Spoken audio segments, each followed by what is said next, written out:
Hola y bienvenidos. Nos encontramos aquí con Fernando Hernández Rosa, presentador del programa Voz en Off Canarias desde hace 7 años y que acaba de publicar su tercer libro, Calima Remota. Buenos días, Fernando. Buenos días, Iván. Gracias por invitarme. Un placer. Bueno, Fernando, como hemos dicho, tú trabajas en Voz en Off Canarias, un programa de radio, pero tú eres licenciado en Lengua y Literatura. ¿Cómo llegas a este programa? Bueno, realmente me licencié primero en periodismo. Empecé en el año 97, me fui a la península, a Segovia, terminé en el año 2002 y después estudié el CAP de Lengua y Literatura en Madrid y a partir de ahí pues ya tuve la posibilidad también de dar clases secundarias. La pregunta es cómo llegué a la radio. Pues bueno, primero estuve trabajando en varios medios de comunicación, empecé en el año 2004 como becario en Radio ECA. Estuve aproximadamente 6 meses, después me contrató una televisión que ya no existe, que era Canal 9 Las Arenas. Ahí estuve en el informativo diario de televisión. Y a partir de ahí, bueno, después di el salto a una productora que se llama Media Report, haciendo todo tipo de noticias, desde sucesos hasta prensa rosa, que era lo que menos me gustaba. Y a partir de ahí, pues ya doy un salto a la educación, estoy 10 años en el Colegio Arenas, dando clases en secundaria, de lengua, de sociales, de ética, y de alguna forma me desvinculé ahí de los medios de comunicación hasta que una amiga que es sumillera, experta en vino, me llamó para hacer una sección en un programa de radio, en Radio Juventud. El programa se llamaba De Copas, era una especie de programa de variedades y el director me pidió que hiciese una sección de cine y series. Y a partir de ahí me reenganché un poco con los medios. Estuve durante 2 años prácticamente haciendo esa sección hasta que un día el director de la radio me pidió hacer un programa que en principio iba a durar solo 2 meses, los 2 meses de verano. Rápidamente acepté, llamé a una serie de colaboradores que se apuntaron y el programa no solo duró los meses de verano, sino que además se extendió al resto del año. Estuvimos 2 temporadas haciéndolo en Radio Juventud, se llamaba Mundo Cine el programa. Y en la segunda temporada, pues la radio tuvo una serie de problemas y nos acabó llamando la radio autonómica, Canarias Radio.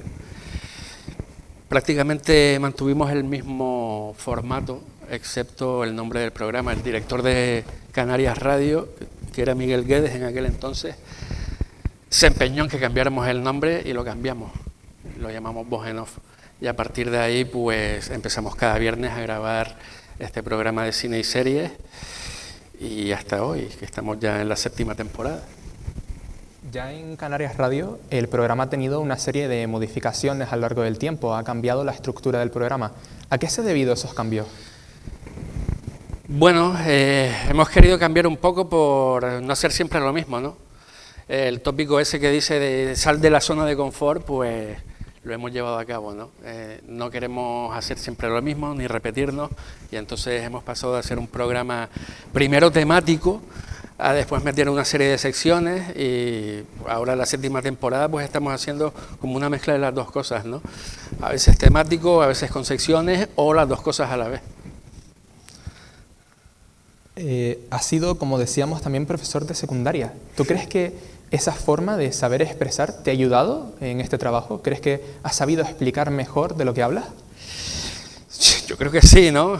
Todo lo que es hablar en público cada día y además delante de niños que tienes que explicárselo muy clarito, yo creo que te ayuda, que te beneficia y que en general pues aprendes mucho de ello, ¿no? Y a lo largo de esta etapa con Voz en Off, ¿te has encontrado alguna vez con algún problema? No queremos tampoco sacar trapos sucios, pero ¿han habido problemas a lo largo de la producción? Bueno, siempre hay problemas, ¿no? O sea, hemos tenido, para empezar, al estar en una radio autonómica, pues cada vez que surge algún tema, alguna noticia importante, como por ejemplo cuando fue el volcán de La Palma, o cuando de repente hay un incendio, o cuando llega un día que hay muchísima calima, pues los programas se vienen abajo, ¿no? Y entonces por ahí tenemos toda la planificación, estamos preparados para hacerlo y pues la radio evidentemente se tiene que ocupar de lo principal, que son ese tipo de noticias. A partir de ahí, pues hay todo tipo bueno, siempre van a surgir problemas, ¿no? Por ejemplo, la radio autonómica, nosotros cuando llegamos pensamos que íbamos a tener productores, que íbamos a tener comerciales que nos iban a buscar la publicidad, y cuando llegamos nada de eso era así, ¿no? Prácticamente era igual que Radio Juventud.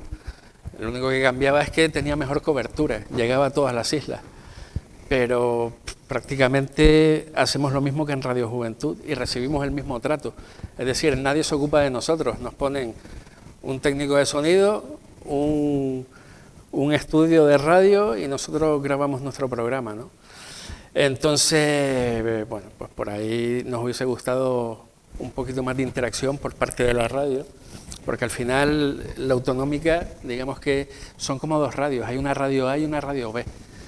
La radio A es los programas de informativos, los de deporte, digamos que son los periodistas que tienen un contrato y a los que les pagan por hacer esos programas. Y después está una radio B donde nos incluimos nosotros, donde no tenemos contrato, donde no nos pagan, donde no hay productores ni nada así. Tenemos nosotros que buscar nuestros patrocinios y tenemos nosotros que hacer toda la labor de edición, de producción, etcétera, etcétera, ¿no?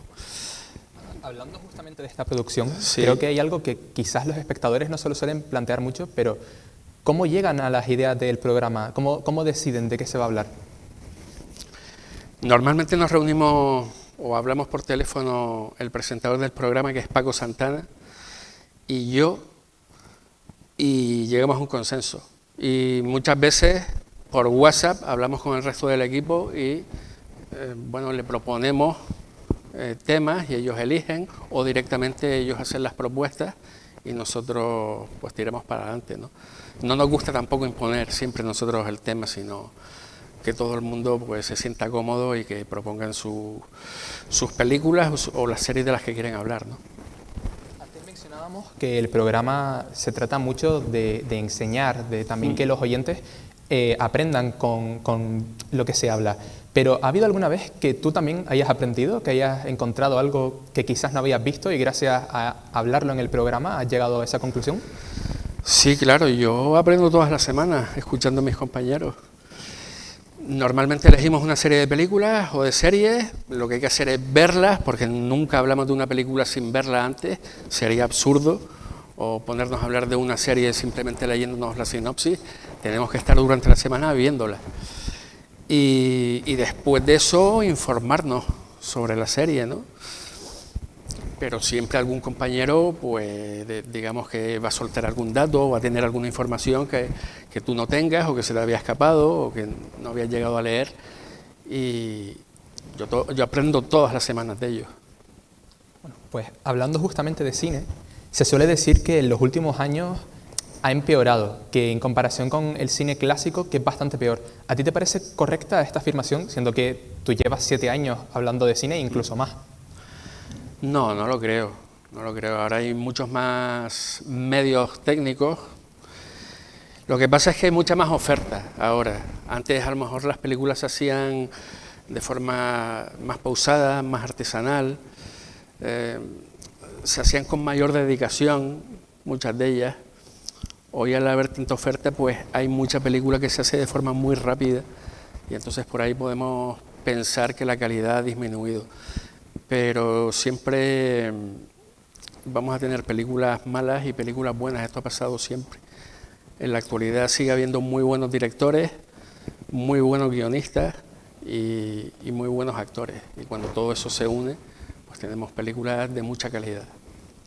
Se oye también hablar mucho de cómo las plataformas de streaming, como por ejemplo Netflix o HBO, han cambiado un poco este paradigma del cine. ¿En qué forma crees tú que lo ha cambiado exactamente? Bueno, pues sobre todo que la gente ya no va a las salas de cine, sino que muchos estrenos se producen ahí y la gente la ve directamente en el salón de su casa, en su tele, ¿no? Y se pierde esa experiencia, que era muchísimo más inmersiva y que además era casi como un ritual ir al cine, ¿no? Tú ibas allí con tus amigos o con tu novia o con tu, no sé, con tu hermano y todo aquello era una experiencia, ¿no? Llegar al cine, comprar la entrada, sentarte, ver los trailers y después en pantalla grande pues sumergirte en la película y de vez en cuando comentar con tu hermano y al salir, por ejemplo, de la sala, pues empezar a comentar la película. Hoy pues se pierde un poco, ¿no? Esa magia que tenía el acudir a la sala de cine. ¿Y crees tú que puede haber un poco una conexión entre la aparición de estas plataformas y esta sensación de que ha empeorado el cine, aunque verdaderamente, como tú has dicho, no lo ha hecho? Sí, yo creo que sí, por lo que te dije antes, porque hay muchísima más producción, salen muchas más películas al año y bueno, pues es un poco como la comida basura, ¿no? Empiezan a sacar de forma muy rápida muchos productos y la gente lo consume de forma, pues eso, de forma casi sin asimilarla y sin degustarla, ¿no? Sino, es como un placer rápido, pero que no aporta mucho. Y con un programa tan variado como es Voz en Off, que se habla de todo tipo de películas, ¿has notado que varían los oyentes dependiendo de lo que se habla? Yo creo que los oyentes son más o menos siempre los mismos. Tenemos unos oyentes fieles que van a escuchar siempre el programa y en general de vez en cuando nos llegan algunos mensajes a redes sociales, normalmente siempre son mensajes positivos. Alguna vez alguno, bueno, pues nos hace sugerencias o incluso nos tiran de las orejas a veces. Imagínate, por ejemplo, hablamos de, pues no sé, de zombies, pon tú el ejemplo, y de repente pues nos nombramos una película y alguien nos manda un mensaje diciendo no hablaste de no sé qué película o no hablaste de la otra. Pues claro, tenemos una hora de programa y no podemos hablar de todas las películas, tenemos que hacer una selección y a partir de ahí pues muchas se quedarán fuera, ¿no? Y justamente hablando de películas que quizás se queden fuera de lo que la mayoría de la gente ve, ¿crees que es necesario para la industria el cine independiente, el cine de autor? Sí, muy importante, por supuesto. El cine de autor, digamos, es un cine, como te decía antes, más artesanal, más cuidado. Digamos que el creador pone los 5 sentidos y lo hace de forma con mucho más cariño, ¿no? Mientras que los trabajos por encargo, los trabajos de las grandes productoras, digamos que se hacen, bueno, pues con menos cariño, vamos a decir, ¿no? Y bueno, hemos hablado de para ti que estas películas son buenas o que son malas, pero ¿qué es exactamente lo que para ti hace buena una película? ¿Qué puntos debería cumplir? Bueno, es muy importante que el guión sea bueno, eso para empezar. Que tenga una presentación, un nudo y un desenlace que directamente te enganche. Ya, bueno, pues cualquier género vale, o sea, desde el drama hasta la comedia, pasando por el thriller, o cualquier género vale, pero el guión te tiene que atrapar desde el principio. Entonces, fundamental, un buen guión. Después necesitamos un buen director que sepa dirigir a los actores y que, digamos, sepa dirigir la escena en general. Y después buenos actores, porque puedes tener un guión muy bueno y un director excelente, pero si los actores son malos o no te transmiten todas las emociones que deberían transmitir y directamente no te los crees, pues la película se puede venir abajo. Entonces, digamos que esta suma de factores, ¿no? Un buen guión, una buena dirección y buenas interpretaciones. Te voy ahora a hacer una pregunta que suele ser bastante difícil, la gente no la quiere responder normalmente, pero ¿cuál sería para ti la mejor película de la historia? No lo sé, es muy difícil, ¿no? Te puedo decir algunos de mis directores favoritos, pero la mejor película de la historia es complicada, ¿no? Me puedo ir desde los western clásicos de John Ford, películas como Centauros del Desierto o El hombre que mató a Liberty Balance, son películas muy buenas.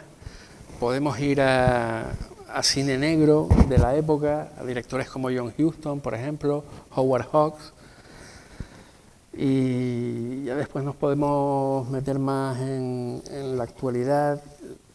Es verdad que directores como Denis Villeneuve actualmente pues son de los mejores directores que hay, ¿no? Pero decirte la mejor película de la historia para mí es muy complicado y yo creo que no te lo podría decir nunca. Bueno, antes de terminar, me gustaría mencionar de nuevo, como dijimos al principio, has sacado tu tercer libro, Calima Remota. Este libro que bueno, habla de Don Acacio, un alcalde de un pueblo que tiene una semana para descubrir quién le ha amenazado de muerte. En este libro me gustaría hacerte unas preguntitas. Me intrigó mucho el hecho de que te mencionaras a ti mismo en el prólogo, incluso mencionas tu anterior libro, El diablo en Canarias. ¿Por qué quisiste hacer esto? Bueno, fue un poco de broma, ¿no? En el anterior libro me acuerdo que lo terminé y copiando un poco a los hermanos Coen en Fargo, dije que todo se basaba en hechos reales y que estaba basado en personajes de verdad, solo que cambiábamos los nombres un poco por respeto a las personas que habían fallecido, ¿no? Era toda una broma, ¿no? No estaba basado en hechos reales ni mucho menos. Y aquí quise darle pues una vuelta y me inventé ese prólogo en el que me metí a mí mismo, aunque todo lo que cuento es ficción, evidentemente, o casi todo. Bueno, pues Fernando, muchas gracias por haber estado aquí. Calima Remota está ya en librerías por si lo quieren.